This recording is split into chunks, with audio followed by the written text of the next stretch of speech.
పశ్చిమ బెంగాల్ ప్రజలు ఒకప్పుడు కమ్యూనిస్టుల సుదీర్ఘ పాలనకు వ్యతిరేకంగా ఎలాగైతే మమతా బెనర్జీకి బ్రహ్మరథం పట్టారో అదే ప్రజలు అంతే ఆగ్రహంతో తృణమూల్ కాంగ్రెస్ను పాతాళానికి తొక్కేశారు.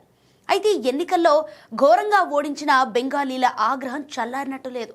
అందుకే టీఎంసీ కార్యకర్తలు నేతలు ఎక్కడ కనిపించినా దాడులకు దిగుతున్నారు. ముఖ్యంగా మమతా హయాంలో ఓ రేంజ్లో చెలరేగిపోయిన ఆమె మేనల్లుడు అభిషేక్ బెనర్జీని టార్గెట్ చేసుకున్నారు. అభిషేక్ బెనర్జీ బెంగాల్ వీధుల్లో కనిపిస్తే చాలు ఆయనపై రాళ్లు కోడిగుడ్లు పడుతున్నాయి. బెంగాల్ ప్రజలకు అభిషేక్ బెనర్జీపై ఎందుకింత కసి? ఈ దృశ్యాలు చూస్తే ఎవరికైనా ఆశ్చర్యం వేస్తుంది. అన్నీ కలిసొస్తే మమతా బెనర్జీ తర్వాత ముఖ్యమంత్రి పీఠంగా కూర్చోవాల్సిన వ్యక్తి ఇలా నడి రోడ్డులో జనాగ్రహానికి తలదించుకోవాల్సిన పరిస్థితి వచ్చింది. ఏ క్షణమైతే పశ్చిమ బెంగాల్లో అధికార మార్పిడి జరిగిందో అప్పటి నుంచే అభిషేక్ బెనర్జీకి వ్యతిరేకంగా ఆందోళనలు మొదలయ్యాయి. వ్యక్తిగతంగా టీఎంసీ మమతా బెనర్జీపై కసి కంటే అభిషేక్ బెనర్జీపై ఆగ్రహంతో ప్రజలు ఊగిపోతున్నారు. ఎందుకంటే బెంగాలీలు అభిషేక్ బెనర్జీని కేవలం ఓడిపోయిన పార్టీ నాయకుడిగా మాత్రమే చూడటం లేదు.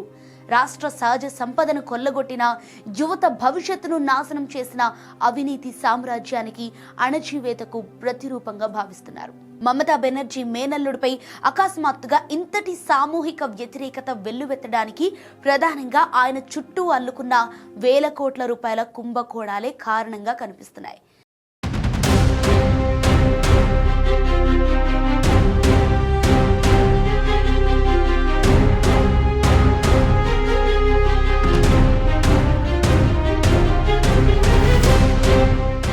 అభిషేక్ బెనర్జీ పేరు గత కొన్నేళ్లుగా పశ్చిమ బెంగాల్ను కుదిపేసిన అత్యంత వివాదాస్పదమైన బొగ్గు స్మగ్లింగ్ కుంభకోణంతో నేరుగా ముడిపడి ఉంది.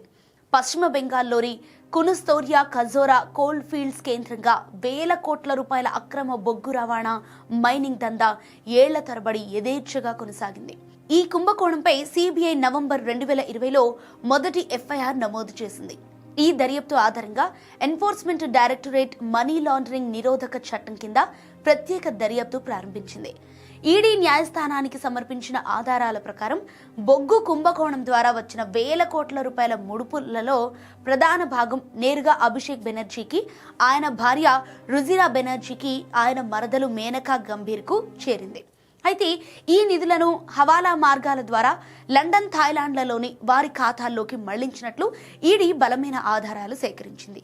ఈ కేసుకు సంబంధించి అభిషేక్ బెనర్జీ, ఆయన భార్య రుజిరా బెనర్జీలను ఈడీ అనేకసార్లు విచారించింది.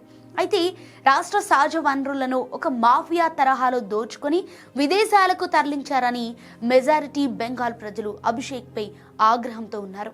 బొగ్గు కుంభకోణం రాష్ట్ర ఖజానాను కొల్లగొడితే నిరుద్యోగ యువత భవిష్యత్తును, విద్యా వ్యవస్థను అంధకారం చేసిన ఉపాధ్యాయ నియామకాల కుంభకోణం అభిషేక్ బెనర్జీ ప్రతిష్టతను మరింత ఘోరంగా దిగజార్చింది. రాష్ట్ర ప్రభుత్వ ఎయిడెడ్ పాఠశాలల్లో ఉపాధ్యాయులు, నాన్ టీచింగ్ సిబ్బంది నియామకాల్లో అర్హత సాధించిన అభ్యర్థులను పక్కన పెట్టి లక్షల రూపాయల లంచాలు తీసుకొని అర్హత లేని వారికి ఉద్యోగాలు కట్టబెట్టారని అభిషేక్ బెనర్జీ అభియోగాలు ఎదుర్కొంటున్నాయి. ఈ కుంభకోణంలో అప్పటి విద్యాశాఖ మంత్రి, టీఎంసీ సీనియర్ నాయకుడు పార్థ చటర్జీ కీలక పాత్ర పోషించారు.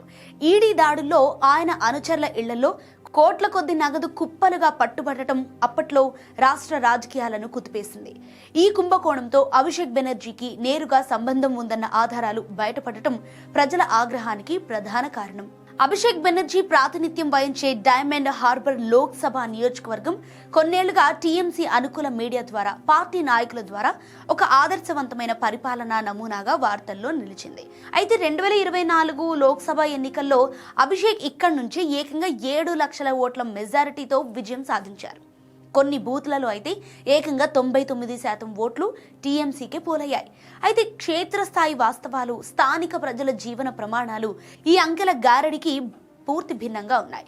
ఈ నియోజకవర్గం భౌగోళికంగా బంగ్లాదేశ్ సరిహద్దులకు, సుందర్బన్స్ మడ అడవుల ప్రాంతానికి సమీపంలో ఉండటం వలన ఇది అక్రమ సరిహద్దు రవాణాకు, మానవ అక్రమ రవాణాకు, ఇంధన స్మగ్లింగ్కు కేంద్రంగా మారిందని ప్రతిపక్షాలు బలంగా ఆరోపించాయి. తృణమూల్ నాయకులు అక్రమ చొరబాటుదారులతో ఒక సురక్షితమైన ఓటు బ్యాంకును నిర్మించుకున్నారన్నది ప్రధాన విమర్శ. బీజేపీ నాయకులు ఈ డైమండ్ హార్బర్ ప్రాంతాన్ని పాకిస్తాన్లోని కరాచీ నగరపు కరడుగట్టిన నేర సామ్రాజ్యానికి కేంద్రమైన లారీతో పోల్చారంటే అక్కడ ఎంతటి అరాచక పాలన, వసూళ్లు, సిండికేట్ ఆపరేషన్లు నడుస్తున్నాయో అర్థం చేసుకోవచ్చు. సోనాపూర్లో అభిషేక్ బెనర్జీపై స్థానికులు భౌతిక దాడికి దిగటం వెనుక వేరే కారణాలు కూడా ఉన్నాయి. ఎన్నికల ప్రచారంలో ఆయన చేసిన అత్యంత అహంకారపూరితమైన బెంగాలీ సంస్కృతిని అవమానించే వ్యాఖ్యలు ప్రజలను బాధించాయి. ఎన్నికల సమయంలో ఒక బహిరంగ సభలో అభిషేక్ బెనర్జీ మాట్లాడుతూ మే 4 ఎన్నికల ఫలితాలు వెలువడిన తర్వాత రవీంద్ర సంగీతానికి బదులుగా డీజే మ్యూజిక్ ప్లే చేస్తాం, అప్పుడు మిమ్మల్ని కాపాడటానికి ఢిల్లీ నుంచి ఏ నాయకుడు రాడు అని ప్రతిపక్షాలను, సామాన్య ఓటర్లను ఉద్దేశించి తీవ్ర బెదిరింపు ధోరణిలో మాట్లాడారు. ఈ వ్యాఖ్యలు ప్రతికూల ప్రభావాన్ని కూడా చూపాయి. రవీంద్రనాథ్ ఠాకూర్ పట్ల గౌరవం ప్రదర్శించే బెంగాలీ సమాజానికి ఆయన సాంస్కృతిక వారసత్వమైన రవీంద్ర సంగీతాన్ని కించపరడాన్ని జీర్ణించుకోలేకపోయారు. ఎన్నికల తర్వాత మిమ్మల్ని ఎవరూ కాపాడలేరంటూ అభిషేక్ బెనర్జీ చేసిన వ్యాఖ్యలను ఓటర్లను చాలా సీరియస్ గా తీసుకున్నారు. అభిషేక్ బెనర్జీ ఎదుర్కొంటున్న ప్రస్తుత వ్యతిరేకత కేవలం ప్రతిపక్షాల నుంచి లేదా సామాన్య ప్రజల నుంచి వస్తున్నది మాత్రమే కాదు, సొంత పార్టీ నేతల నుంచి కూడా ఉంది. మమతా బెనర్జీ తన మేనల్లుడిని ప్రత్యామ్నాయ అధికార కేంద్రంగా మార్చడానికి ప్రయత్నించారు. 2011లో మమతా బెనర్జీ ప్రత్యేకంగా ఏర్పాటు చేసిన ఆల్ ఇండియా తృణమూల్ యువ అధ్యక్షుడిగా, సైబర్ యూనిట్ అనధికారిక హెడ్గా రాజకీయ రంగ ప్రవేశం చేసిన అభిషేక్ అతి తక్కువ కాలంలోనే పార్టీ జాతీయ ప్రధాన కార్యదర్శిగా, రాష్ట్ర భవిష్యత్ ముఖ్యమంత్రి అభ్యర్థిగా అత్యున్నత స్థాయికి ఎదిగారు. అయితే ఈ ఎదుగుదల సహజ సిద్ధంగా కింది స్థాయి నుంచి జరిగింది కాదు. తన నాయకత్వాన్ని నిలబెట్టుకోవడానికి, సీనియర్లను అదుపు చేయడానికి అభిషేక్ బెనర్జీ పార్టీలో ఎన్నో మార్పులు చేశారు. దీంతో అభిషేక్ పై సొంత పార్టీ నేతలే ఆగ్రహంతో రగిలిపోయేవాళ్ళు. ఎటువంటి కింది స్థాయి పోరాటాలు చేయకుండా నేరుగా ఉన్నత పదవిలో కూర్చున్న యువ నాయకుడు తమపై పెత్తనం చెలాయించడాన్ని సీనియర్ నాయకులు సహించలేకపోయారు. సో అసెంబ్లీ ఎన్నికల్లో ఓటమి తర్వాత చాలా మంది టీఎంసీ వీడటానికి కూడా కారణం ఇదే. ఒక రాజకీయ నాయకుడు నిజమైన బలం ప్రజల్లో ఉందా, లేక రాష్ట్ర యంత్రాంగం కల్పించే కృత్రిమ భద్రతలో ఉందా అనేది అధికారం కోల్పోయిన మరుక్షణం స్పష్టమవుతుంది. ఎన్నికల ఫలితాల తర్వాత అభిషేక్ బెనర్జీ విషయంలో సరిగ్గా ఇదే జరిగింది. దశాబ్దాలుగా అభిషేక్ బెనర్జీ చుట్టూ Z+ కేటగిరీ భద్రతా వలయం ఉండేది. కోల్కతా పోలీసులు ఆయనపై ఈగ కూడా వాలకుండా చూసుకునేవాళ్ళు. అయితే ఎన్నికల్లో ఓటమి తర్వాత అభిషేక్ బెనర్జీ భద్రతను తీసేశారు. ఆయన్ను మరో టీఎంసీ నేతగా మాత్రమే బీజేపీ ప్రభుత్వం భావించింది.